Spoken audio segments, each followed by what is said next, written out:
Hola a todos. Bueno, soy Elena Martínez, soy editora de Taurus, lo que significa que tengo el placer de ser la editora también de Emilio Lledó. Bueno, antes de nada, muchísimas gracias a la Fundación Telefónica, que siempre es una anfitriona de lujo. Gracias también a todos vosotros por haber venido. Me agrada mucho ver que hay mucha gente aquí compitiendo en edad con Emilio Lledó, o sea, gente muy joven. Y bueno, gracias a Sol Alonso por acompañar aquí a Emilio Lledó y a César Bona. Bueno, quiero primero agradecer a César Bona por estar aquí. Se supone que la profesión de maestro es muy vocacional, pero tengo la sensación de que en el caso de César Bona lo de vocación se queda corto.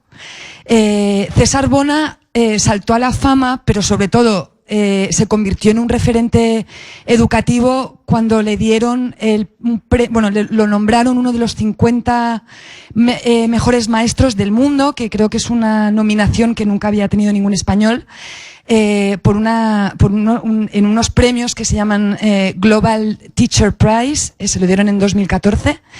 Y bueno, en realidad ha recibido muchos más reconocimientos que no me voy a poner ahora a enumerar. Y bueno, y es autor de 2 libros que se llaman La nueva educación y Las escuelas que cambian el mundo, que podéis encontrar en una mesita que hay en la entrada, os los recomiendo mucho.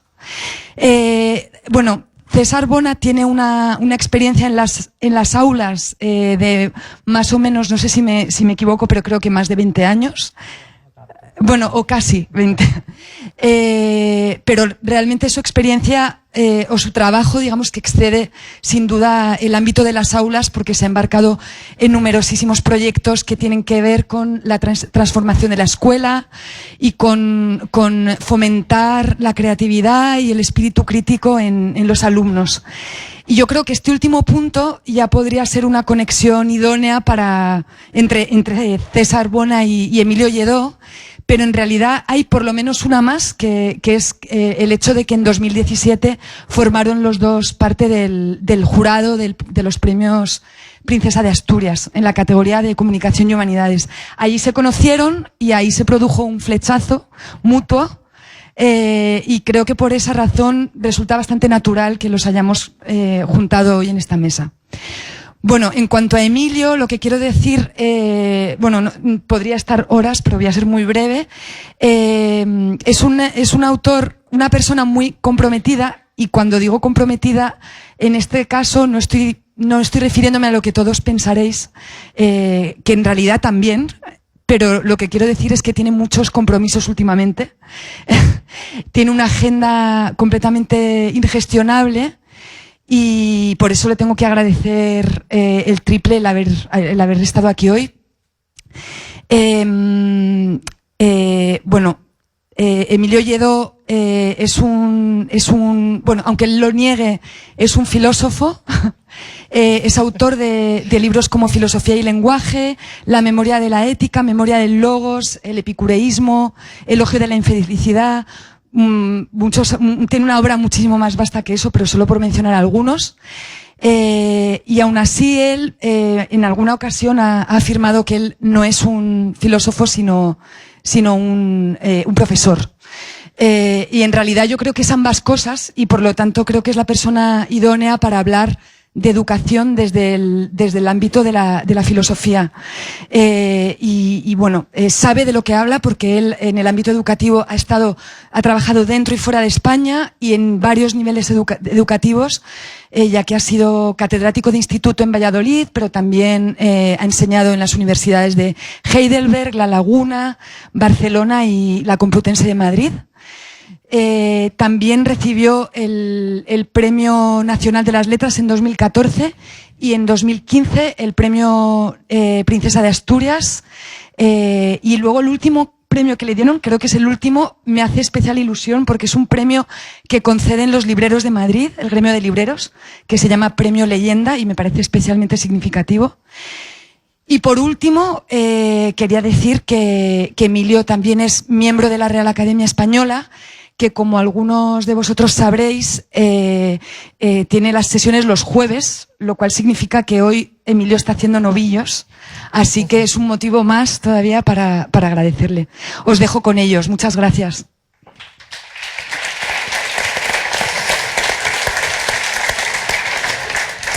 Buenas tardes de nuevo. Muchísimas gracias, Elena, por la introducción. Me ha quitado así un poco de encima esa tarea que yo no me sé de memoria, de recordar pues todo lo que ya sabe de Emilio, los títulos de los libros, la cantidad de premios que ha recibido. Muchísimas gracias a los dos. Yo hoy simplemente me gustaría deciros a todos que, más que moderadora o periodista, yo pediría un deseo, que es el de quitarme 30 o 40 años de encima, yo qué sé, para volver a ser una niña, sentarme en un pupitre y tener unos maestros como ellos. Pero no solo por esto de no a los exámenes, no a las asignaturas, no a las reválidas, vamos a hacer una clase participativa, sino porque posiblemente son los maestros que cuando les conoces te hubiera gustado tener. Así que, si me permitís, y por supuesto pido compartir este sentimiento, vamos a ser todos un poco alumnos. Vamos a aprovechar esta oportunidad, que no se tiene todos los días, de tener a un filósofo. Le he pedido permiso para llamarle filósofo, aunque él es profesor de literatura. Y a un maestro guay, que es como le definen los chavales cuando van los periodistas a ver por qué es el mejor maestro de España. Y este tipo, ¿por qué es tan buen maestro? Y los niños dicen, porque es guay. ¿Os gusta la definición filósofo y guay? ¿Os quedáis con ella? Maravillosa. Maravillosa, estupendo. Bueno, hablamos de un libro llamado Sobre la educación, que va por la segunda edición. Qué grandísima noticia, que se editan libros, que se compran libros, se leen, y además son libros de filosofía. Me imagino que tienes que estar pues acostumbrado a triunfar, pero contento. Soy sorprendidísimo. ¿Sorprendido? ¿Por qué? Sí. Porque en un mes una edición nueva, es que eso no me ha pasado nunca. Digo, no sé por qué. Yo creo que es por la presentación. A ti te gusta mucho la portada del libro, ¿verdad? Sí. A mí me encantó cuando Elena me lo enseñó. Dije, bueno, esto es... Porque ese, no sé, tiene algo... A veces cuando estoy un poco preocupado, distraído, miro el libro y me pongo de buen humor. Bueno, hagamos todo. Qué talismán. Eso es fantástico. Es lo mejor que se puede decir. Y solo mirarlo por fuera.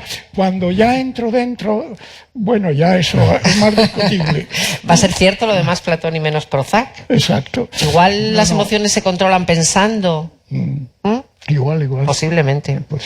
Bueno, como tienen que hablar entre ellos, que es para lo que hemos venido, César quería contar una anécdota, algo relacionado con, no sé si con el día que os conocisteis con motivo de los Príncipes de Asturias. Tiene que ver con el día del flechazo. El día del flechazo. Sí, ya digo que tuve la suerte de estar en Tengo que decir que eso hace poco que nos conocimos y ha creado una amistad, y yo creo que es por la educación, porque nos preocupan las mismas cosas, y la afinidad de intereses y de ilusiones en esos intereses creo que es importante. Pero cuéntalo. Cuéntalo, por favor, lo cuento yo.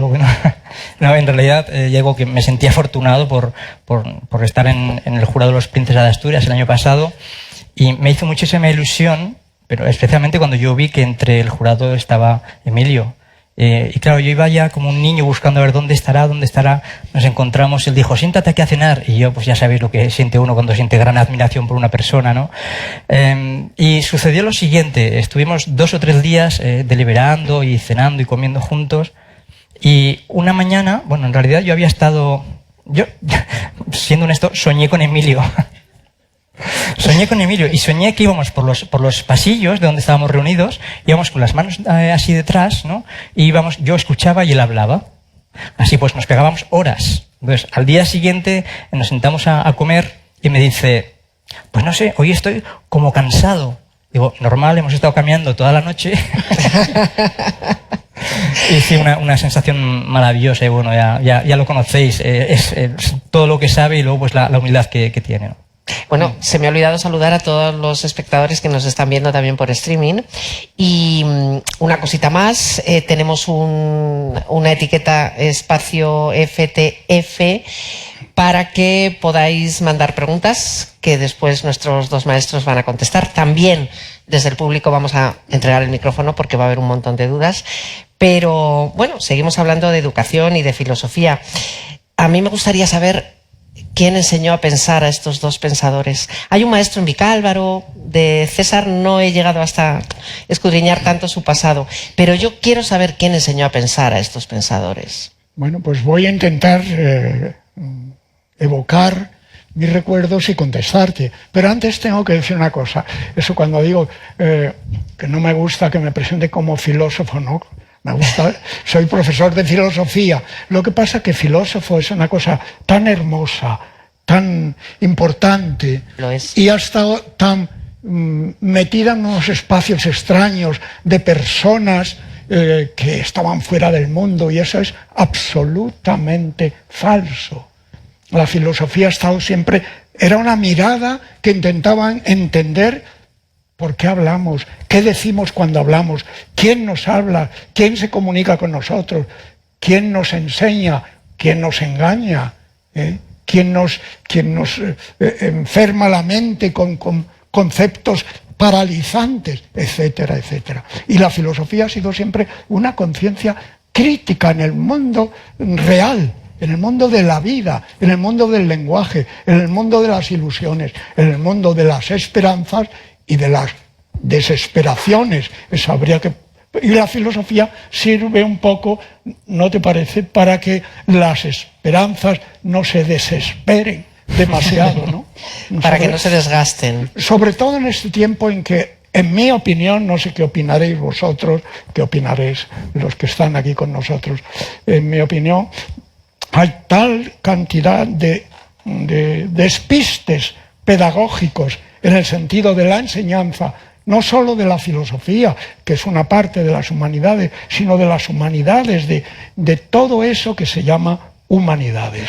Sí, de hecho hablaremos de eso porque es tan importante el invitar a pensar a los niños, a las niñas, ¿no? Sí, porque, perdóname una pequeña interrupción. Tú sabes que en muchos colegios ahora, cuando a un niño lo castigan porque ha hecho una travesura típica de niño, le mandan a la silla de pensar.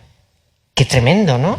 Como si, venga, vete. Pensar como un castigo, ¿no? Como castigo. Ah, Pensar ¿sí? como castigo. No me lo puedo creer, Se me no lo ponen los sabía. pelos de punta, sí. Sí, lo he vivido. Bueno, mi hijo tiene 20 años, pero cuando era niño el castigo era vete a la silla de pensar. Ah, pues en mis tiempos no. Pues fíjate cómo hemos ido para atrás. ¿Volvemos a la institución libre de enseñanza o no? Sí, pero bueno, hablamos luego de eso. Vamos con vuestros maestros. Con los... No, precisamente hablamos de eso, de la necesidad, y ahora incluso, si cabe más que nunca, de invitar a la reflexión, pero que no quede solo en palabras, porque luego hablaremos también de las redes y de la importancia que tiene el pensar lo que dices y el pensar qué consecuencias tiene, ¿no?, para uno, para los demás. Y en las escuelas obviamente necesitamos eso, necesitamos la filosofía, necesitamos que venga la filosofía a la escuela, no solo la historia de la filosofía, que luego dirá Emilio, sino enseñar a pensar, algo tan básico, o no, digamos tan trivial o tan alguno puede llegar a pensar que es superficial, como es invitar a los niños a pensar y a tener ese espíritu crítico, ¿no? ¿Cómo aprendiste tú a pensar? Sí. O cualquiera de los dos. No, es que no he contestado a algo que me has preguntado antes. Venga. Y que tenía que ver con la experiencia, cómo empecé yo a preocuparme de ciertos temas generales, sobre todo del lenguaje. Y fue por culpa en el sentido más hermoso de la palabra, de un maestro, y de un maestro en Vicálvaro. En la época, yo por edad, soy niño de la guerra civil, o sea, he vivido bombardeos, etcétera, etcétera. Pero en la tristeza de un Vicálvaro del año 36 al 39, que yo ya tenía 10 añitos, más o menos, pues hubo algo que nos dio alegría, creo que te lo he comentado a ti alguna vez, y era el maestro que teníamos en la escuela pública, don Francisco, que yo solo sabía que se llamaba don Francisco, gracias a unos amigos de un instituto de Madrid, pues han investigado y se llamaba ese genial personaje que luego al acabar la guerra no sabemos qué pasaría con él, seguramente se exiliaría porque la enseñanza pública y la enseñanza del magisterio fue muy combatido, pues ese maestro nos daba felicidad. Y en aquel mundo tan duro, de la posguerra y de la preguerra, mejor dicho, del hambre y de la miseria de esos años que van, para mí al menos, del 36 al 50 casi. Bueno, en los años de la Guerra Civil, don Francisco nos daba felicidad, digo. Y esa felicidad consistía, entre otras cosas, fijaros qué manera de abrirnos al mundo. Nos hacía de cuando en cuando leer media página del Quijote, no del Quijote arreglado para niños, no, del Quijote verdadero. Quijote no se puede arreglar, ¿eh? Se puede resumir algunos capítulos, y nos hacía leer el Quijote, y luego, imaginaos, nos preguntaba algo que no he olvidado jamás, y que ha sido algo que creo que ha entrado en mi propia formación, en mis propios intereses. Nos preguntaba, a ver, sugerencias de la lectura. No he olvidado nunca estas dos palabras, sugerencias de la lectura. ¿Esos eran los deberes? Esos eran los deberes. Imaginaos que nos podría sugerir a niños de 10 años don Miguel de Cervantes Saavedra. Pues ahí nos veíais con nuestro pluma y el tintero, con el lápiz, escribiendo sugerencias. ¿Y entendíais o tus compañeros entendían esa reivindicación de la utopía para cambiar el mundo? ¿Dónde? Leyendo el Quijote, ¿o no llegabais a tanto? No, no llegábamos pequeños. a tanto, pero nos creaba, nos abría un mundo nuevo, sugerencias de la lectura. Yo no teníamos conciencia de lo que eran sugerencias, sabía que nos teníamos que inclinar sobre el papel y empezar a escribir lo que se nos ocurriera. Y eso era creatividad, y era eso pensar. era formación, eso era libertad, eso era vida intelectual. Les abría la puerta para que ellos sacaran lo que tenían dentro y os escuchaba. Claro, y claro. es algo tan básico como escuchar y pensar bueno, y fíjate tú que estamos, lo hemos hablado antes de venir aquí, que decíamos que esta extraña lucha que alguien ha inventado, ¿no? Esta expresión entre escuela tradicional e innovación, que no tiene por qué ser así, porque hemos estado hablando, y luego hablaremos también, obviamente aquí, de la ILE, de todo lo que se hacía hace 160 años. Entonces, que era fresco, sigue siendo fresco y seguirá siendo fresco cuando se aplique. César, tú has escrito un libro llamado Las increíbles aventuras de Don Quijote y Sancho Panza, como jamás te las contaron. Y ya que hemos hablado de esos deberes tan estimulantes sí. en torno a Cervantes, tienes que decir algo, porque si hay otra manera de contar el Quijote. Contar es otra cosa, y escribir sobre el Quijote se me parece maravilloso. Okay. Lo que yo soy partidario es una lengua tan fresca, tan hermosa, tan fácil, la de Cervantes, que no se puede reducir. La podemos explicar, la podemos enriquecer o empobrecer, ¿no? Pero hay que acostumbrarse, porque tampoco es una lengua del siglo XII, ¿no? Es un castellano maravilloso, ¿no?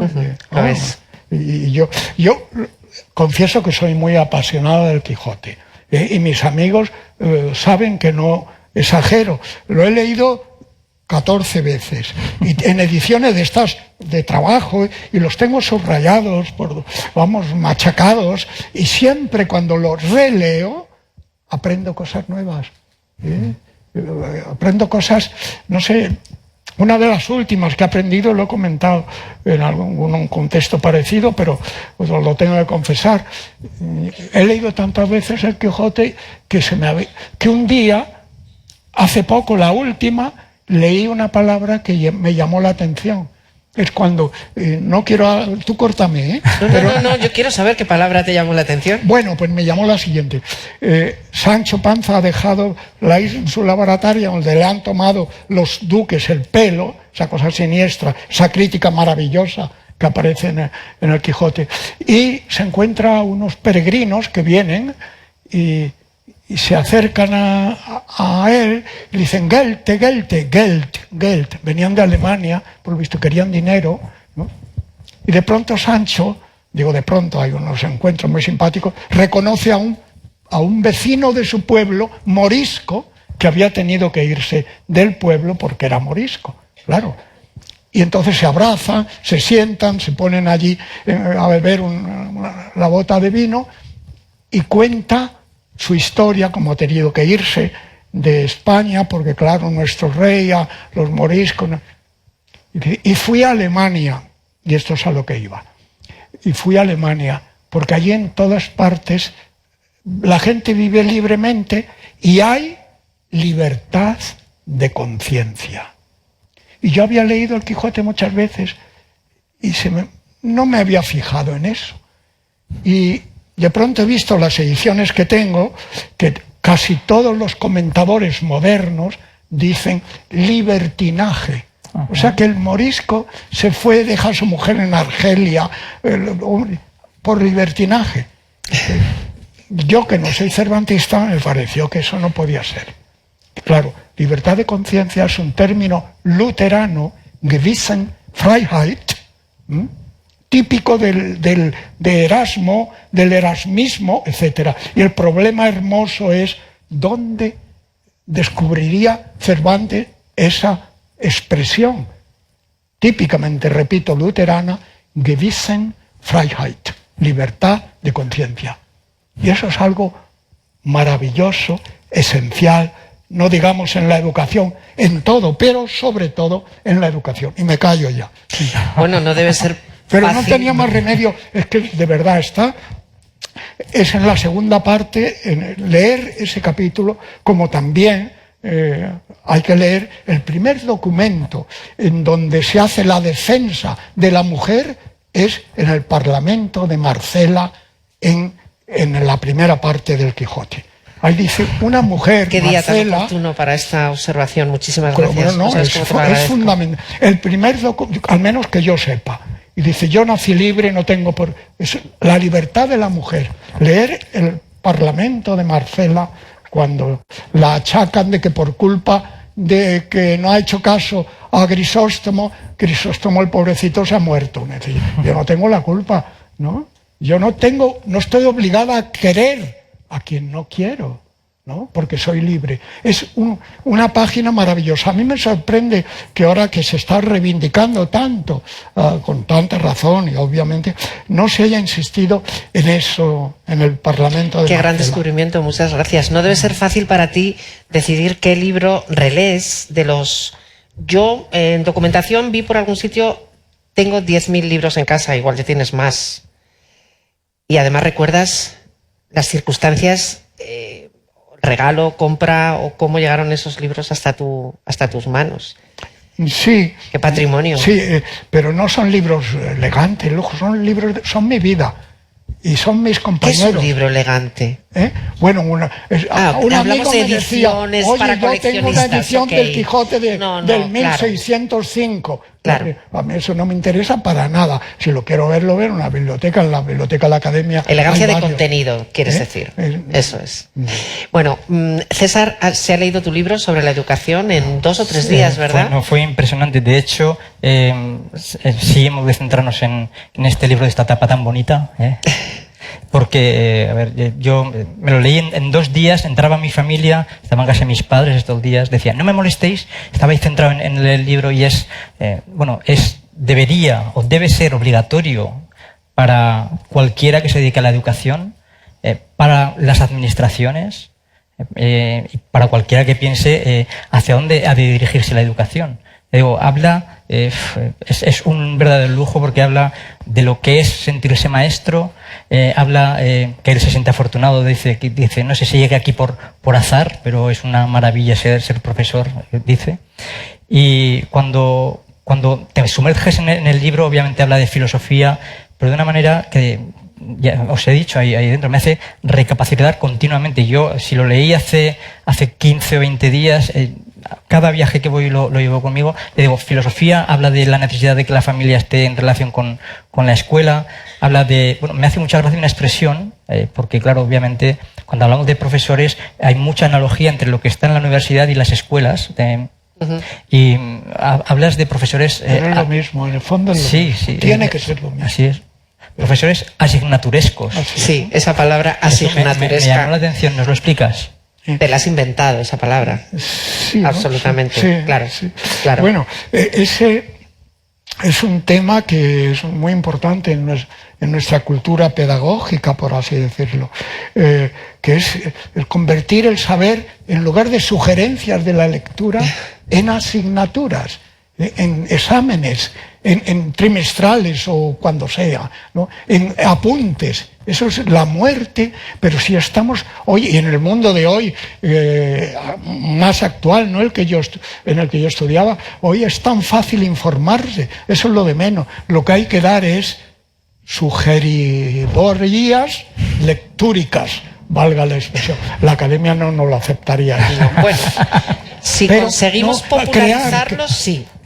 Si conseguimos popularizar esas palabras de manera que empiecen a formar parte de la expresión de la calle, acaban en el diccionario. No, quiero decir que es que el mundo de la cultura, y hablabais ahora de libros, y yo, en fin, me encuentro, siento la compañía de mis libros porque los recuerdo hasta dónde los compré. Cuando estaba en Heidelberg, yo he vivido mucho tiempo en Alemania, casi me acuerdo de dónde los compré, o si no, me acuerdo mucho, me reprochan, ¿no? Y lo he comentado alguna vez, hace tiempo que no trabajo en Kant. Yo he estudiado bastante a Kant, porque es un personaje maravilloso que me apasiona. Ese es el que dijo que lo que el ser humano es lo que la educación hace de él. Que si queréis luego podemos hablar un poco de esto.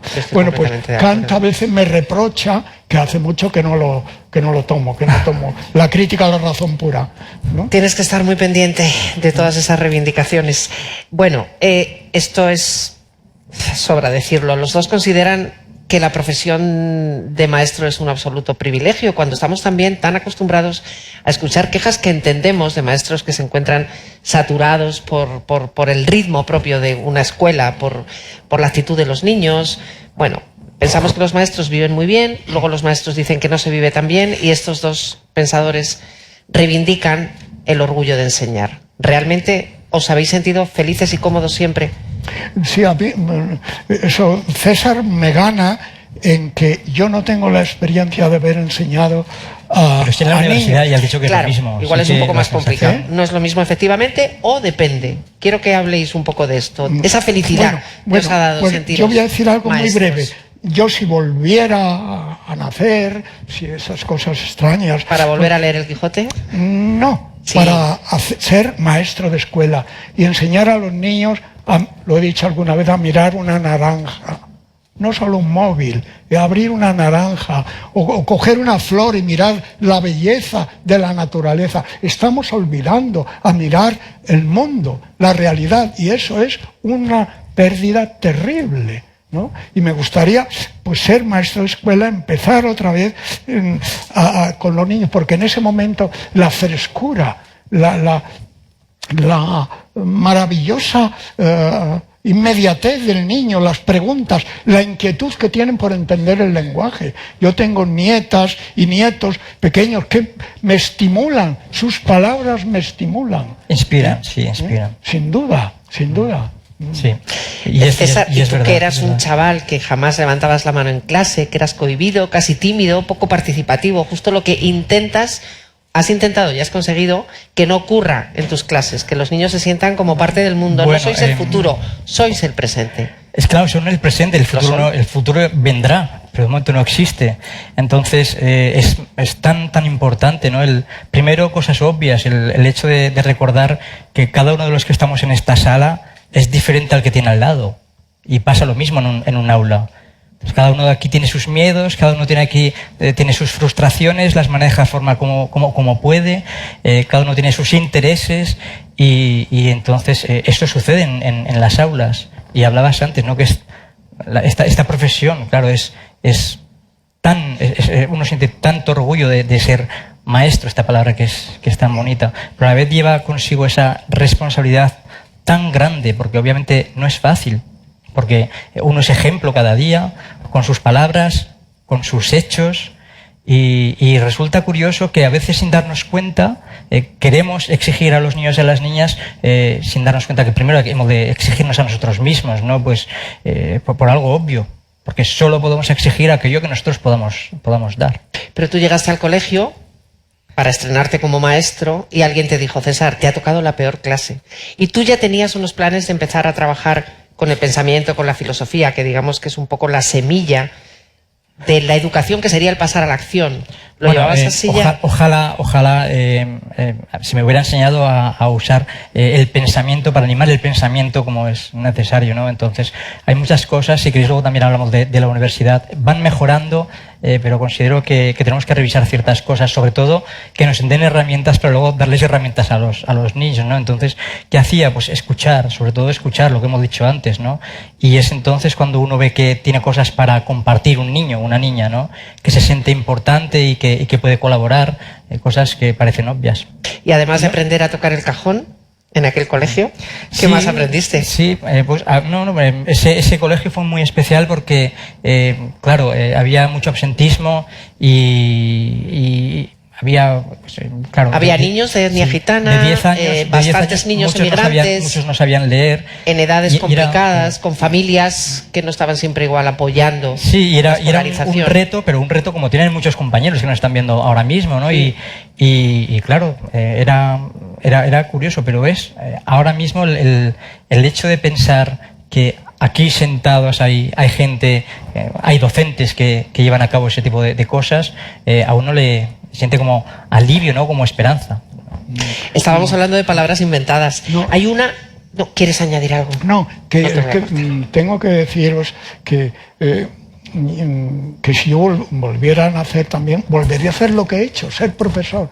Y ahora mismo, como ya estoy jubilado hace muchísimos años, pues estar con vosotros me siento, no sé, hay algo de felicidad, aunque estéis de acuerdo o no con lo que yo diga, no importa, pero me siento en compañía. Este es un espacio social que hemos creado hoy.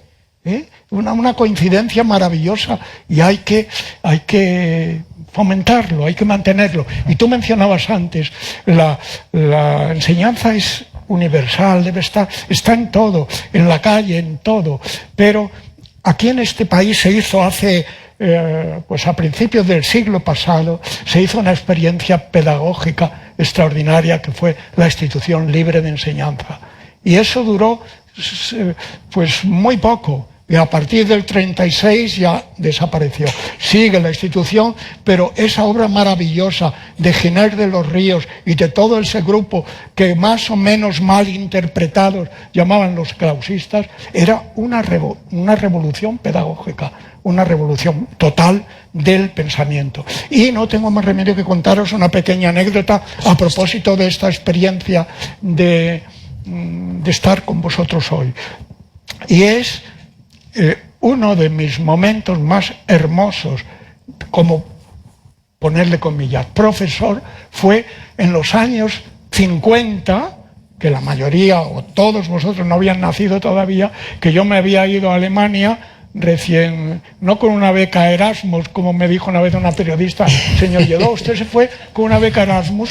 Le dije, pues en aquellos tiempos yo creo que Erasmus no había nacido todavía. ¿Y las becas? Me fui con 6.000 pesetas que tenía ahorradas, dando clases particulares, y al acabar la carrera, el servicio militar, este país, lo tengo que confesar, no me gustaba nada. El país al que amo, no me gustaba. Es que se puede nada. amar sin que te guste a alguien, y al revés. Bueno, no, pero Es lo que pasa con me los fui países también. y descubrí otro mundo. Pero en ese mundo de mi descubrimiento de Alemania, descubrí también España en una experiencia que es lo que os quería contar. En Heidelberg, debía ser el año, no me acuerdo exactamente, 53, 54, en esos años empezaron las grandes oleadas de obreros, trabajadores españoles a Alemania. La Alemania que estaba en lo que se llamaba el milagro alemán. Y yo en la calle, caminando por la calle principal de Heidelberg, que daba a la plaza de la universidad, donde yo estaba estudiando, oí español. Y vi que eran 4 o 5 chicos, era invierno, porque me acuerdo de sus gabardinitas raídas así, y me acerqué a ellos, porque oír español en los años 50 en Heidelberg no era muy fácil, y eran trabajadores españoles. Me hice amigo de ellos me dijeron que estaban trabajando en una fábrica de colorantes que había en una de las grandes ciudades industriales en torno a Heidelberg, en Mannheim concretamente, etcétera, etcétera. El caso es que ellos no hablaban alemán y quedamos en reunirnos en la cafetería Fontanella, una cafetería italiana muy simpática de unos amigos italianos que habían montado allí ese negocio, y nos reuníamos, no me acuerdo cuándo, un par de veces por semana en horas determinadas. Nunca he visto tanto deseo de aprender, tanto afán de conocimiento como en aquellos muchachos que habían nacido con un no de plomo a la cultura, hasta a la comida, a la vida, al futuro, y que habían tenido el valor extraordinario. Por eso, y entre paréntesis, no acepto cuando algún político, y no voy a mencionar quién, no merece la pena, español, dice, no, es que los andaluces son tan perezosos, ¿no? Eso se ha dicho en nuestro país hace un par de años. Qué perezosos debían de ser esos muchachos, ¿verdad?, para coger su atillo e irse a trabajar a un país donde ya la lengua... Bueno, pero lo que quería deciros, pocas veces me he sentido tan unido a ellos, pocas veces he sentido ese brillo, el ansia de conocimiento que me hacía recordar, una vez más, el famoso verso de Machado, España, madrastra de tus hijos verdaderos. Lo he dicho muchas veces, pero así es. Y bueno, nos hicimos amigos, dimos mucha... duró aquellas clases 2 años hasta que yo me vine a España, y ya estuve aquí un año. Como no podía aguantar estar aquí, me volví otra vez y ya perdí la pista. Yo creo que ya ellos sabían suficiente alemán y ya, pero con algunos mantuve conocimiento. Pues qué maravilla, porque precisamente... Que fue una experiencia...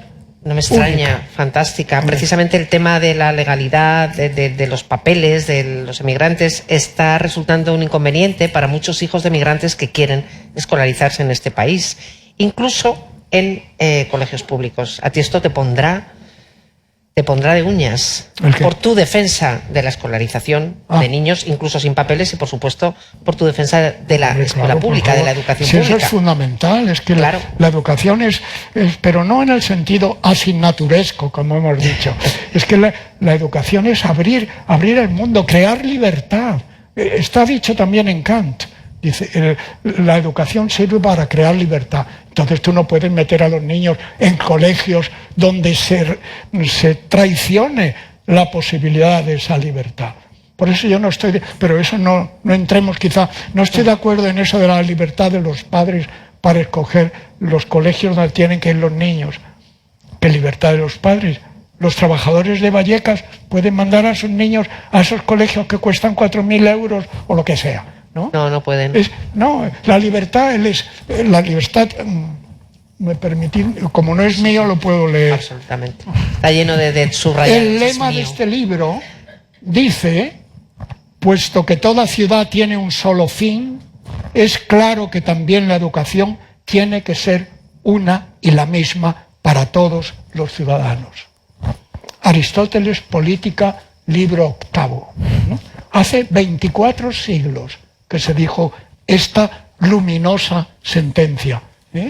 ¿Cómo vamos a...? Si la educación es la posibilidad de libertad, hay que darle la misma para todos. Lo que pasa es que muchos de esos supuestos colegios a lo mejor no dan libertad para nada. Y un colegio público sigue teniendo hoy más fuerza que muchos de estos pseudoinventos.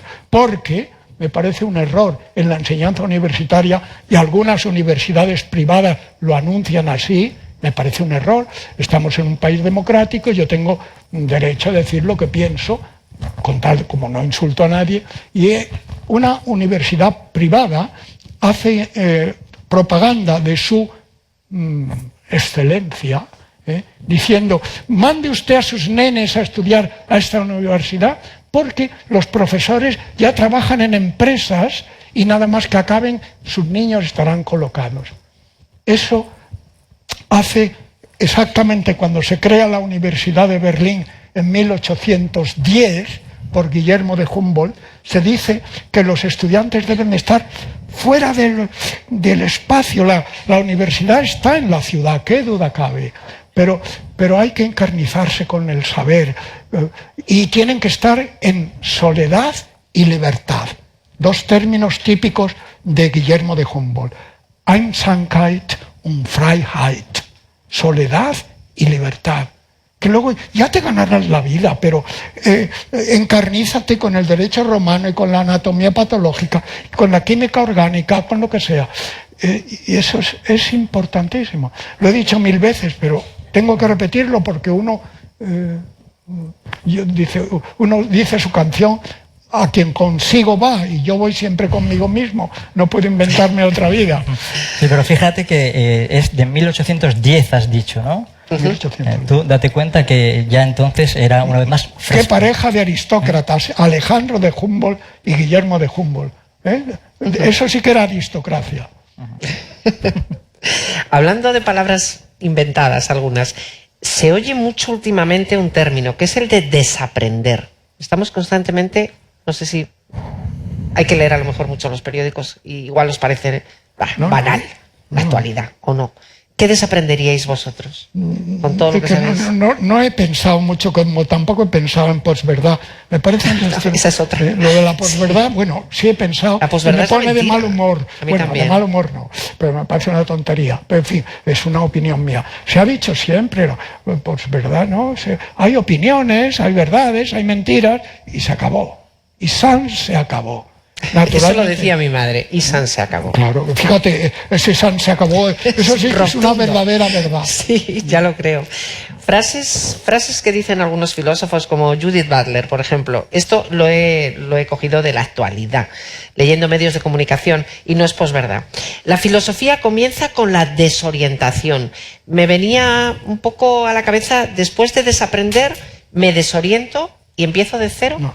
¿Qué querría decir? No quiero ser radical, no lo entiendo. Sí. No sé. Pero yo creía, como yo soy ya mayor, pues que la filosofía empezó con el asombro, con la zaumasía. Eso está dicho, está escrito, no me lo estoy inventando. O sea, se asombraban de que hubiera luz, de que hubiera agua. Ya eso era una pregunta, quiero decir, una inquietud filosófica. Qué hermosura, ¿no? Porque estamos en el agua, en el aire, en la tierra, y olvidamos que estamos en ella, que somos tierra, que somos agua, que somos aire.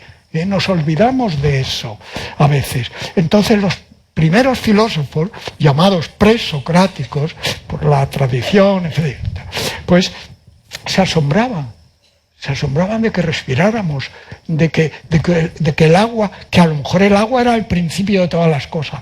Y ese asombro, nada de desorientación, estaban súper orientados y se orientaron con esas preguntas esenciales, hasta que en un momento de esa evolución filosófica se empezaron a orientar, no a desorientarse, a orientar en el lenguaje y a preguntar, ¿y qué significa la justicia? ¿Y qué significa la bondad? ¿Y qué es la belleza? Fijaros, eso está dicho hace 24, 25 siglos en los diálogos de Platón. Por ejemplo, la belleza en el Hipias Mayor, están discutiendo qué esplendorosa vida de enseñanza, unos personajes hablando de qué es la belleza. Eso era educar.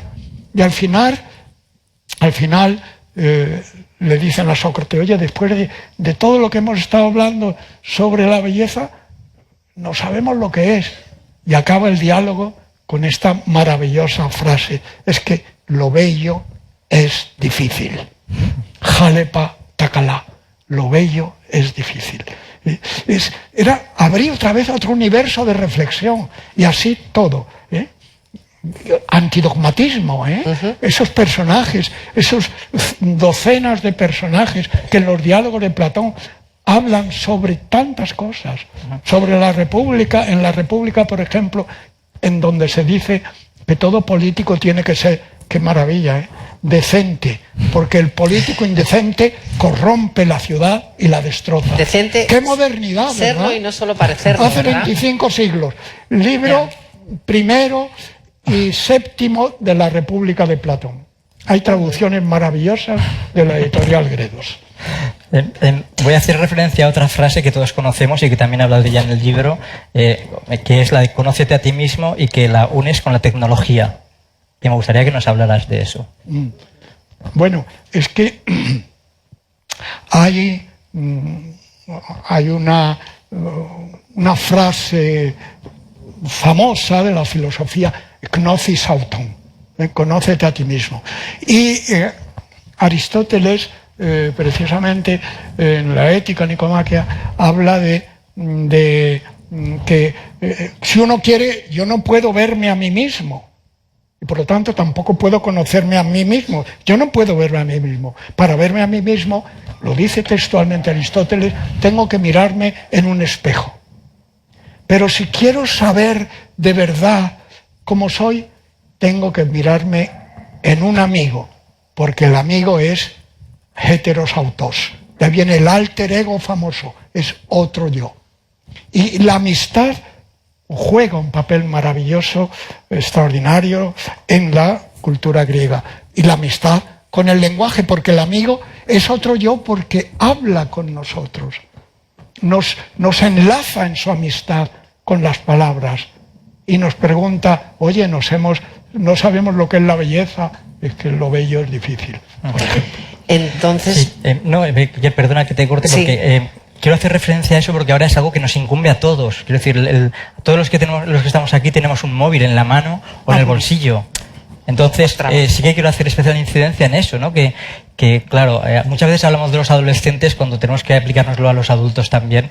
Sí. El hecho de que ahora mismo con el tema de las redes sociales me parece paradójico, ¿no? Que cuanto más nos abren a los demás, cuanto más amigos, y hago el gesto de las comillas, tenemos, más necesario es conocerse a uno mismo, ¿no? Porque para muchos adolescentes un me gusta pesa más que el propio concepto que tiene de sí mismo. Que un abrazo.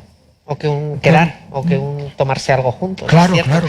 Puede que entonces tenga razón José María Esquirol cuando leo que decía: los infinitivos de la vida se reducen a dos, amar y pensar. ¿Estáis de acuerdo?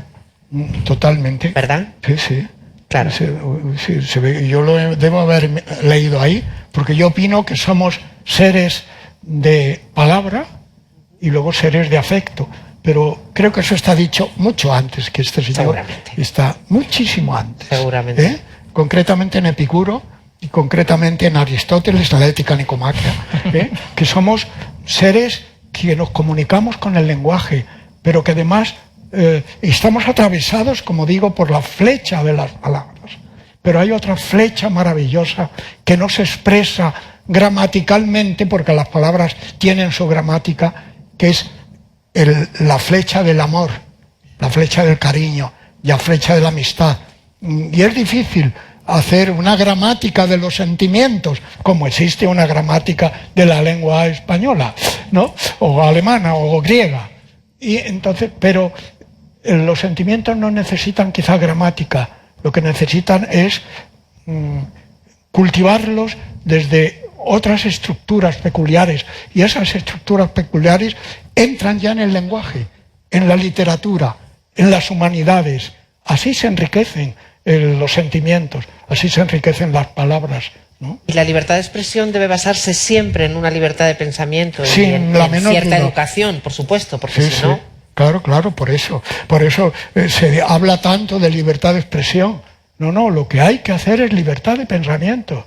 ¿Para qué libertad de expresión si solo dices tonterías? ¿No? La libertad de expresión tiene que estar alimentada por un pensamiento, pero un pensamiento de sugerencias de la lectura, que decíamos hace un rato, ¿no? Un pensamiento que piense sobre las palabras, que reflexione sobre ellas, que por eso es importante, y sobre todo viendo aquí gente tan joven. Yo soy muy malo en eso de los móviles y tal, todavía no, mis nietecitos y nietecitas me corrigen cuando me equivoco, pero qué duda cabe que el mundo digital es nuestro mundo, pero el mundo que el día que desaparezca el mundo de la lectura y que desaparezca ese fluido del tiempo, leer es en el tiempo, el discurrir. El móvil a veces nos lanza chispazos, chisporroteos a los ojos, nos da información, pero no se enhebra casi con el libro. El libro, hasta la página, necesita el dedo, y la página, el tiempo, el pasar la página. Pase usted página. Yo creo que Repito, no quiero en esto parecer, voy a hacer una crítica, que fuera a hacer una crítica barata de móviles en absoluto. Eso, pero el móvil inmoviliza muchas veces, ¿eh? Y hay que cultivar la lectura continuamente. Qué duda cabe, repito, que puede ser útil en muchos momentos, pero no como instrumento, puede ser útil como instrumento de aprendizaje, no como instrumento de formación humana, de pedagogía, de cultura, Hay un capítulo precioso en tu libro sobre la educación donde pones el ordenador y el ánfora. No sé qué disco duro tiene más sabiduría, si el de un ordenador o el de un ánfora. Es una comparación que no se me habría ocurrido jamás, claro, si no sería yo tú. Y no soy, ni mucho menos. Pero qué cosa tan bonita, háblanos un poco. Bueno, no, es que es verdad que los ordenadores, y yo lo utilizo, pero un día, a mí me gusta mucho, cuando voy a los museos de por ahí, como he vivido también muchos años en Alemania, en Berlín, que hay museos maravillosos, allí pude ver muchas ánforas. Y me he hecho, lo digo, en fin, con un poco en broma, un poco especialista en ánforas. ¿No tendrás 10.000 en casa como libros? No, que va, son muy caras. Me quiero imaginar. No, pero quiero decir que el ánfora, el crear, claro, no había tuberías, no había, el tener un ánfora era asegurar la sed del futuro, ¿eh? Porque si el que tenía más ánforas, la riqueza casi se medía en ánforas que uno pudiera tener. Pero esas ánforas que guardaban en el silencio, en la curvatura esa maravillosa, que nos aseguraban la sed del futuro, los griegos empezaron a dibujarlas, las convirtieron en obras de arte, y la belleza fue completando la maravillosa necesidad de la naturaleza de beber, como beber también con los ojos la belleza de esas ánforas que, bueno, sabéis, además se pueden pedir en una biblioteca libros de ánfora griega, es una cosa impresionante. Y qué cultura, ¿verdad? Qué intuición tan hermosa el darse cuenta de que se podía llenar de belleza, llenar de vida, de naturaleza por dentro, con ese prodigio del agua, el agua que es una cosa, la naturaleza es fundamental, ¿eh? Luego podríamos, bueno, si tenemos tiempo, pero que al mismo tiempo crearan la belleza de esas ánforas, ¿no? Y quedara para siempre la imagen de la sabiduría como una fuente. Exacto, Qué bonito. Exacto. César, tú tienes un montón de cosas que preguntarle, o al menos que comentarle también, Emilio, y me estoy yo aquí. He dicho que no venía a moderar y no me puedo callar. De hecho, es que me da rabia, aunque quede rato para que acabe, me da rabia que vaya a acabar en algún momento. Pero mira, una cosa que leí, además la llevo hacia la escuela, porque muchos de aquí somos educadores también, es el concepto de felicidad que tenían los griegos, pero en relación con la polis, ¿no? Con la sociedad. Porque hablamos de que uno hace cosas, de que educamos, y se nos olvida que sin darnos cuenta estamos educando entes individuales cuando pertenecemos a la sociedad, y cuando cada gesto que hacemos, cada palabra que decimos, influye en los que tenemos alrededor, ¿no? Entonces me llamó la atención eso y me gustaría que nos contaras. Bueno, el concepto de felicidad es un concepto griego, de la filosofía griega, y qué estupendo que fuera un concepto que había que descubrir y estudiar.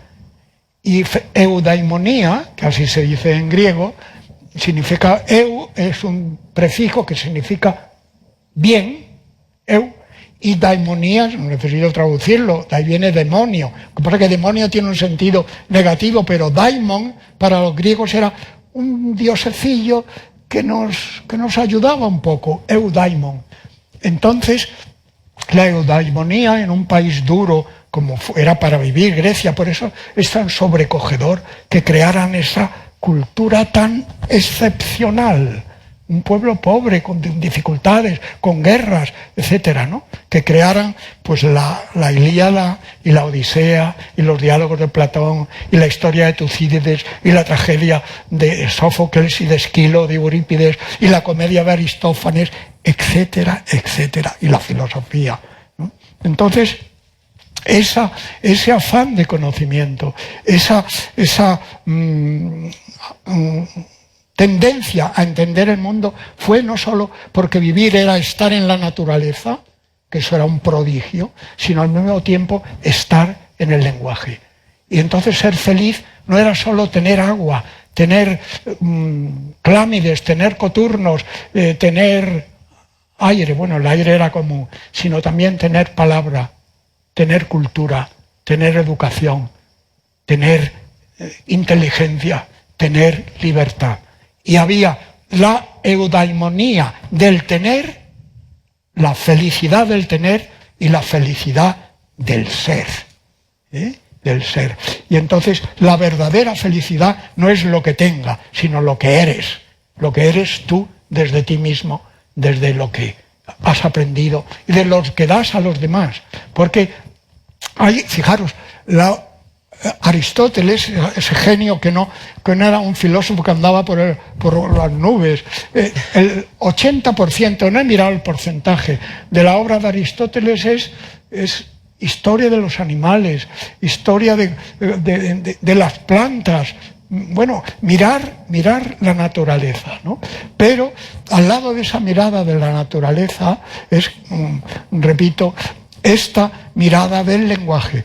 Y él crea una palabra que solo aparece, los filólogos llaman a eso, los filólogos clásicos, un hapas legomenum, lo que ha sido dicho una sola vez. Inventa la palabra hombre, era anthropos, que era genérico, Anthropos, de antropología, en fin, lo sabemos todo. Pero él inventa el verbo anthropeuesthai, que no sé cómo habría que traducirlo, el humanizar, el ser hombre, pero el ser hombre no como una tarea solo, sino tú mismo, el hombrearte a ti mismo. Fijaros, y en la filología clásica solo aparece una vez en toda la inmensa literatura griega, y es en la Ética Nicomaquea, una sola vez el verbo. Eso llaman los filólogos un hapas legomenon, una vez dicho. Y es anthropeuesthai, el ser humano. Y eso es difícil, eso es muy difícil. Echáis de menos las aulas, ¿verdad? ¿Cómo? Echáis de menos las aulas, los dos, porque sí. ahora César está un poco... No, César está en marcha siempre. Está en marcha, pero no está exactamente pero obviamente, a ver, en el día a día. He de confesar que además del libro de Emilio, yo leo más literatura infantil que de adulto. Es decir, que mi mundo es con los niños, pero es una oportunidad muy bonita. Qué maravilla, César, cómo te envidio. Os lo decía. Pues ya digo, porque viajo mucho y tengo la suerte de estar en sitios como este y con personas como vosotros, fíjate. Os lo decía porque entre nuestro público hay un grupo de alumnos del Colegio Montserrat que no sé por dónde andan. No sé si... Bueno, intuía que erais vosotros por una cuestión de aspecto y de edad. Y no sé si queréis preguntarles algo o ellos quieren preguntároslo, pero podríamos empezar una ronda ya de preguntas. Por supuesto, cualquiera del resto de los asistentes pueden hablar con nuestros invitados. Pero bueno, vamos a hacerles este favor de reconstruir un poco ese mundo que ellos tanto echan de menos, que es el mundo del colegio. Y os presento, ya os conocéis. ¿Alguno quería hacerle alguna pregunta? Adelante. Yo también quería ser profesor y tenía una pregunta porque suele decirse que no se va a dormir sin saber algo nuevo. Quería preguntaros cuál es, en vuestra experiencia como profesor, a los dos, lo que habéis aprendido, cuál sería el momento más especial o la idea con la que habéis aprendido de vuestros alumnos más importante. Bien, Emilio. Yo he aprendido, y digo que yo estoy más con niños, y yo he aprendido a fijarme o a valorar las pequeñas cosas. y a mirar la vida con más alegría y con más ilusión y con más imaginación, que es tan importante, que a lo mejor lo hacen muchos adultos que van por la calle. Imagínate, tú vas caminando por una acera y ves un edificio con 2 grietas y tú dices como adulto, mira, 2 grietas, ¿no? A lo mejor un niño o una niña dice, anda, una jirafa, porque está viendo ahí algo que tú no ves, ¿no? El ver eso que un adulto no ve y que los niños sí consiguen ver es algo mágico y hay que mantenerlo. ¿Alguna pregunta más? Bueno, Emilio recordará, ¿no? Pues si Sí, Emilio sí, quiere claro. también contestar, evidentemente. No, yo he aprendido de mis alumnos más de lo que les haya podido enseñar. Llegué muy jovencito bueno, estuve en Alemania, etcétera, pero estuve de catedrático de instituto 3 años en Valladolid, al volverme ya a España y después a la Universidad de La Laguna. Pero fijaros, no tengo más remedio que contarlo. Y nada más llegar a La Laguna, yo tenía 30 y unos cuantos años, pero todavía no era cuarentón. Tenía 36 años, 37, dice Juan Cruz, que fue alumno mío en La Laguna, cuando yo tenía 37 y él tenía 19 o 20, ¿no? Y él dice que yo llegué con 37, bueno, es verdad. Bueno, pero de todas formas, relativamente joven. Y a los pocos días, pues me encontré, es verdad, que me alojé en la pensión Aguere, no lo olvidaré nunca. Y cuando salía buscando la universidad, había un policía, un guardia de tráfico, que se me acerca, fijaros, en La Laguna, no lo olvidaré, no tengo más remedio que contároslo. Dice, se me acerca y me dice, ¿usted es el señor Lledó? ¿Es el nuevo profesor de filosofía? Me quedé, dice, sí, es que mi hija está muy contenta porque viene un profesor joven. Claro que joven. Era el padre de una muchacha que iba. Bueno, pues los 3 años de La Laguna fueron para mí maravillosos. Y yo no me fui de allí por estar en la isla, sino porque estaba en una asignatura que se llamaba Fundamentos de Filosofía en los años comunes que había para filosofía, y yo quería trabajar en una especialidad y volví a hacer oposiciones cuando quedó vacante la cátedra en Barcelona, etcétera, etcétera. Pero lo que os iba a contaros muy brevemente es que a los pocos días de estar yo allí feliz de estar en La Laguna, en la universidad, pues se me acerca una representación de curso. Me dicen, señor Lledó, queremos que nos diga usted qué libro de texto va a exigir. Sí, es historia, ¿eh? Y si los apuntes, lo que usted dice, lo va a exigir en los exámenes. Y la verdad yo me quedé, os lo confieso, descolocado. Venía de 10 años de Heidelberg, donde los exámenes de filología clásica, no lo olvidaré, con Regenbock en el catedrático de filología clásica, cuando tuve que examinarme con él, me preguntó, Lledó, ¿qué ha preparado usted? Pues era de griego, ¿no? Dije, pues he trabajado a Tucídides, he trabajado a Sófocles y he trabajado, pues no sé, un diálogo de Platón. Bueno, pues vamos a hablar de eso. Eso han sido los exámenes que venían de la tradición de 1810 de Guillermo de Humboldt. Y claro, cuando yo me encuentro con que se iba a pedir apuntes, me quedé un poco descolocado. Y le dije, bueno, me acuerdo que había entonces unas olimpiadas o algo así deportivo importante. Y dije, bueno, pues el próximo día os lo digo. Y les dije lo siguiente.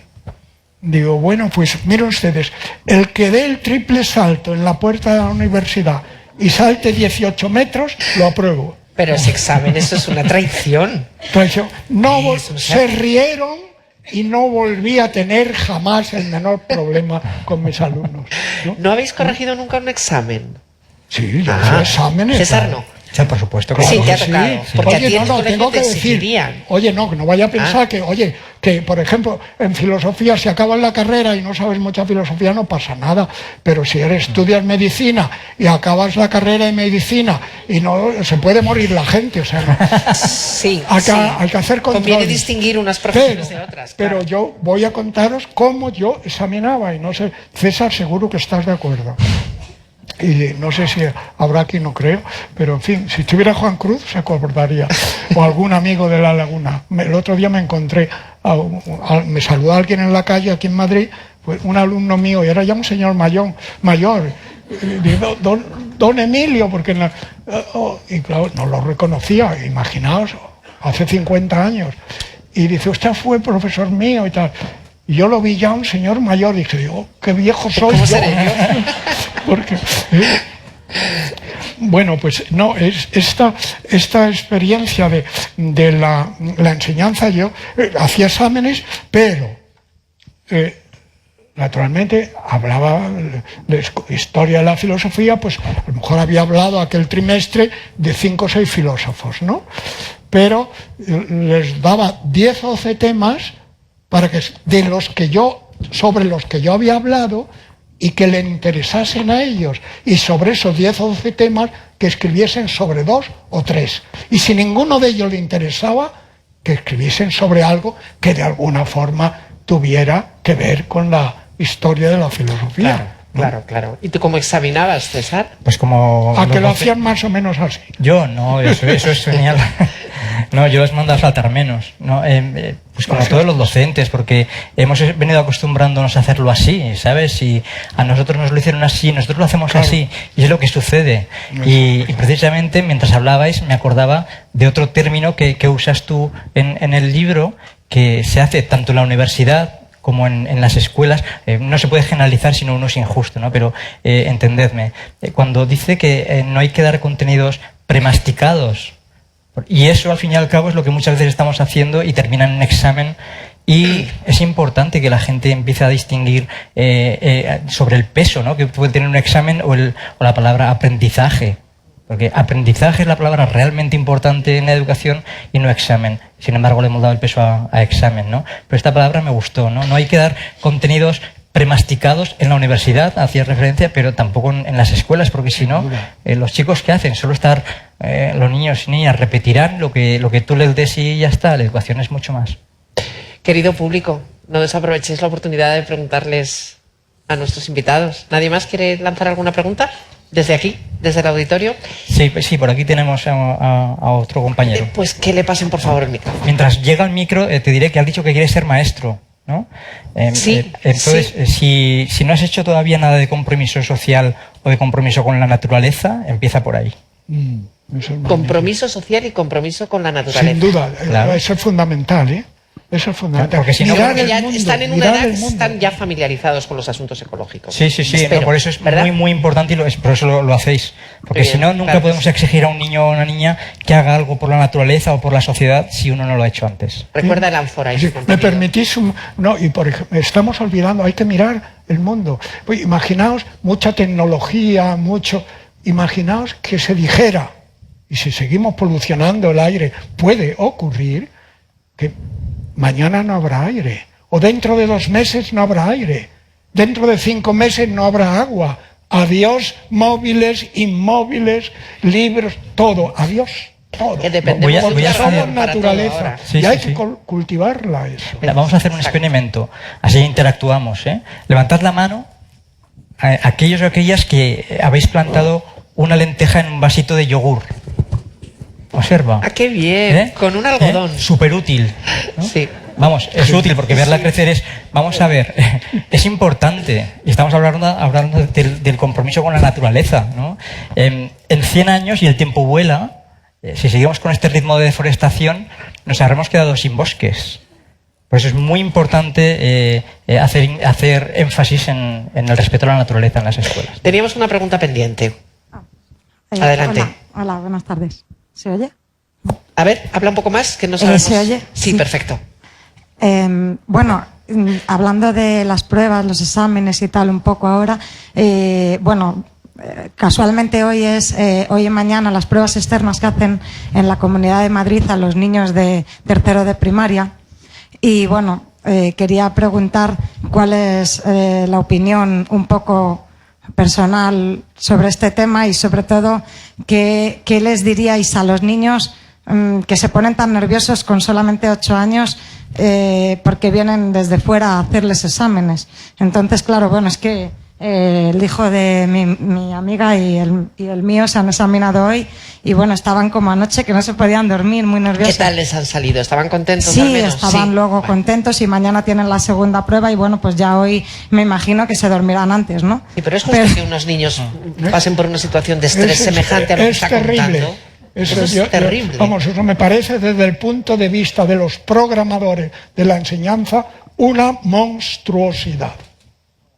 A mí me provoca tristeza que eso, o que sigamos dando valor a eso. Porque es curioso que vaya a examinar a alguien a tu hijo, alguien que no conoce a tu hijo. Sí, entonces, obviamente estamos dando importancia únicamente a contenidos que no digo que no sean importantes, son muy importantes y cuanto más sepas, más amplio va a ser el abanico en tu vida de posibilidades. Pero están dando solo, exclusivamente ese peso en los contenidos cuando hay algo tremendamente importante que está dentro de tu hijo y ellos no lo saben. Sí, sí. Y os parecerá un poco literatura, pero la enseñanza, la educación es un problema de amor. Y no se puede martirizar a los niños con ese tipo de inquietudes, de que tienen que examinarse de qué. Claro que se les puede controlar lo que aprenden, pero de otra manera, no de esa manera. Esa es una manera asignaturesca en el sentido más siniestro de la palabra. Siniestra y Confieso que perversa, soy muy sí, radical en esto, sí, yo también. pero me parece que es deformador. Y hay que ser radical porque va la vida de nuestros niños, de nuestro futuro, nuestra vida. De hecho,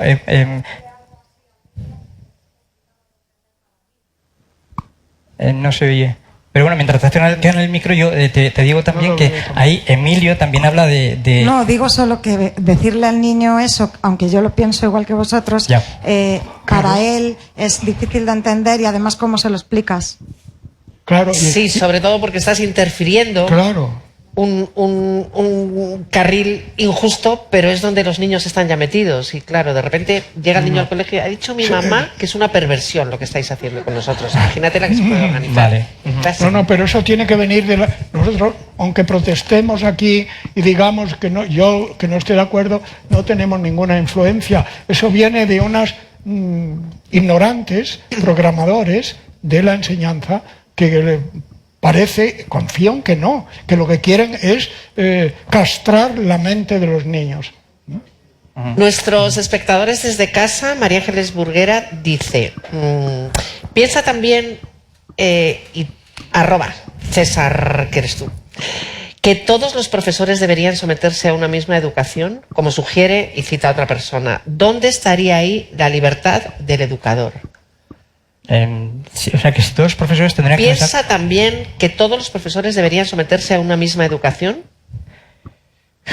Pensemos que todos los niños son diferentes y que nosotros somos diferentes, pero yo creo que un mínimo debemos tener. De hecho, tenemos, y de hecho hay miles de docentes deseando formarse, y eso me gusta dejarlo claro también. Miles en toda España que tienen pasión, miles que están deseando aprender para llevarlo el lunes siguiente al aula. Partiendo de eso, he de decir que a lo mejor las herramientas que nos están dando, tenemos que replantearnos qué nos están dando para dárselas a los niños, ¿no? Pero claro, es que ser maestro no es fácil. Te he dicho a ti que hace falta compromiso social, compromiso con la naturaleza, hace falta, si tú vas a estimular la creatividad de los niños, qué menos que veas qué tipo de creatividad tienes tú. Si tú quieres estimular la curiosidad, tú has de tener curiosidad. Entonces, para todos iguales, no lo sé, pero un mínimo obviamente debemos tener. La educación del educador ha Y de lo ser tenemos, permanente, la formación del educador ha de ser permanente también, ¿verdad? Sobre toda la vida, ¿no, Emilio? Tenemos que estar aprendiendo. Sí, ahí visto un poco eso. Toda la vida. Pero eso, la enseñanza es algo que siempre abierto, siempre estamos aprendiendo cosas, ¿no? Hay un diálogo de Platón, el Gorgias, en que se pregunta, bueno, por favor, enséñame, y eso es muy, muy hermoso, ¿cómo hay que vivir? Dime de una vez, déjate ya de discusiones, pero dime cómo hay que vivir. Y la respuesta es con inquietud, aprendiendo, mirando y sobre todo siendo, y digo la palabra en griego porque es muy bonita, spoudaios, siendo decente. Y queriendo a los demás, siendo decente. Imaginaos eso, pero la clave es cómo hay que vivir. Es una frase hecha que está en el Gorgias de Platón. Post bioteon, bios de vida. ¿Cómo hay que vivir? Y hay que vivir eso con inquietud, con aprendizaje de la cultura, con relación con el lenguaje, con la amistad y sobre todo con esperanza y con espudallos y con decencia. Otra pregunta de nuestros alumnos. Hola, que es una pregunta para Emilio en especial, que igual ya te la han hecho muchas veces, pero que ¿cómo hacemos la filosofía atractiva? Porque la gente ve la filosofía y dice Qué aburrimiento. qué difícil. Qué difícil, qué complicado, qué angustia, qué cantidad de filósofos, qué dificultad, y entonces la gente pasa, pero que pues eso, mi pregunta es un poco cómo hacemos la filosofía atractiva para todos. Es muy buena pregunta, porque los pobres filósofos están asignaturizados. Es que es horrible. Entonces, pero si en lugar de explicar sobre el librito de texto, coges un diálogo de Platón, yo he hecho esa experiencia, o coges el origen de la tragedia de Nietzsche, y nos lo hemos pasado pipa, como se dicen los jóvenes, nos hemos pasado y eso era enseñar, ¿eh? O sea, y eso es hacer fluir la filosofía y mostrar cómo esos filósofos eran alguienes que miraban la vida y que querían entender a los otros, querer a los otros y participar, no esa cosa reseca. Es que el asignaturismo ha sido, mirad, mi experiencia cuando llego jovenzuelo a Heidelberg en el año 53, con la carrerita, como os decía, ya acabada, yo era licenciado ya, ¿no?, en filosofía y letras, y claro, iba buscando la asignatura, ¿no? Es que tiene que ver con lo que tú has preguntado, porque es una pregunta fundamental. Yo estaba deformado, estaba buscando la asignatura, y yo quería hacer mi doctorado allí, y buscaba a los profesores de filología clásica y de filosofía, y aquel año, no me acuerdo exactamente sobre qué, Gadamer hablaba a lo mejor sobre Hegel, el libro primero de la fenomenología, y yo, claro, y al semestre siguiente hablaba de Descartes, el discurso del método, yo buscando como un loco la asignatura, ¿no? Y Regenbogen o Dillmayer un año hablaban de los coros de Sófocles. Eso es enseñanza, eso es comunicación del saber, eso es hacer fresca esa cosa que se llama la enseñanza, la filosofía en este caso, ¿no? Y era divertidísimo, y por eso podías seguir a tus profesores, los podías seguir todos los semestres, porque siempre hablaban de otras cosas de las que a ti, por supuesto, te interesaban, pero no era de historia de la filosofía primer curso, ¿no? Porque ya al año siguiente estabas con otro. No, tú seguías a tus maestros.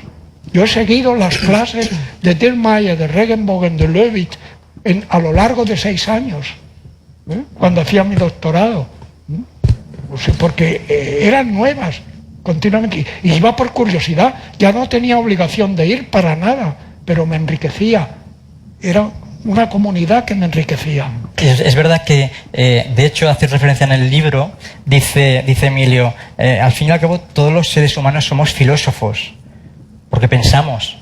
Entonces, en la escuela precisamente, o en los institutos, se confunde lo que es filosofía, o la esencia de la filosofía, con la historia de la filosofía, que está muy bien saber de mucha gente, pero ¿qué es filosofía? Claro, César ha contestado mejor que yo a lo que tú preguntabas. Es que en la primera línea de lo que se llama metafísica de Aristóteles se dice todos los hombres aman por naturaleza el saber. Se dice eso, la primera línea de la metafísica de Aristóteles. Lo voy a hacer la pedantería de decirlo en griego. Pantes anthropoi oregantei phisi ten sophia. Por naturaleza, pero sofía en el sentido de la sabiduría, en el sentido de entender el mundo, no una cosa rara que estuviera por ahí flotando. Todos los seres humanos, fijaros qué impresionante es, aman por naturaleza, physis, de física. Por naturaleza tendemos a somos filósofos, o sea, todos somos filósofos. ¿Vosotros nunca suspendíais nada? ¿Nunca suspendíais nada? Mira, yo Sí, claro que suspendí, ¿Anda? pero muy poquito. Bueno. No, es que a mí no suspendían en La Laguna, en Barcelona. Yo daba tanta libertad, eso sí, lo que no permitía, eso sí, el que estuviera copiando, ese lo echaba. No, te y lo echaba preguntaba de como la- alumno. Dice como alumno. Te preguntaba como alumno. Sí, sí. Como alumno, ¿suspendías? ¿Eh? Como alumno, ¿suspendías cosas? Sí, le hacía repetir un poco. No, digo tú, cuando tú eras alumno, tus notas, ¿tu boletín de notas es azul o tiene algún punto rojo? Pues... Nada, azul todo. No me acuerdo. Creo que Si no te acuerdas no es que no fui un suspendías. empollón, ¿eh? No fui un empollón. Pero me daba cuenta, me gustaba estudiar, pero bueno, y en la facultad ya no suspendí nada. ¿Y César Pero me suspendía? aburría muchísimo. No quería perder curso, pero no suspendía por una falta de personalidad. Debía de haberme revelado, pero yo entonces no tenía muy claro. Yo creía que había que aprender aquellas cosas. Venga, vamos a reivindicar un poco el suspenso también como un acto quizás de rebeldía. César, ¿tú suspendías algo? Yo siempre tuve... Estamos a punto de irnos ya. Sí, yo siempre tuve luchas especialmente con matemáticas, ¿no? Pero yo lo he achacado siempre a la influencia que tenemos los maestros en los niños, porque he hablado muchas veces de un maestro que tuve de lengua que me hizo amar la lengua, una maestra de mates, de cuyo nombre no quiero acordarme, que hizo odiar las mates, y estoy seguro que si lo hubiéramos intercambiado, ahora mismo amaría las matemáticas, pero suelo decir que eso me abrió un camino para huir de las matemáticas y me agarré al latín y al griego, y ahí descubrí la mitología, la cultura clásica, y eso es tremendo. Bueno, me ha gustado lo que nos contaba también Emilio, que sí suspendía a los alumnos que pillaba copiando, porque hay que ser decentes. Pues, por supuesto. Practicando con el ejemplo. Bueno, pues nos tenemos que marchar, salvo que hubiera una sola pregunta imprescindible. Nos vamos, pero no nos vamos del todo, porque Emilio Lledó ha traído muchos libros, no él personalmente, pero podéis yo no he traído pasar. ninguno, ¿eh? Pero hay muchos libros tuyos y también hay libros de César, aunque realmente a mí lo que me gustaría es cerrar esas puertas y atrincherarnos aquí para siempre y seguir hablando de filosofía, para que finalmente, si algún día saliéramos de aquí, nos diéramos cuenta de que la filosofía alimenta y sobre todo que no hay que tenerla miedo. Y que además, como comentábamos al principio, y ahora lo estoy comprobando, este libro sobre la educación, la necesidad de la literatura y la vigencia de la filosofía tiene una portada ansiolítica. ¿Estamos de acuerdo? Sí. Muchísimas gracias a todos por vuestra presencia. Yo es que estoy emocionada porque para mí ha sido, imagino que compartimos esa misma sensación. Muchísimas gracias, maestros. Es un lujo escucharlo. Aquí.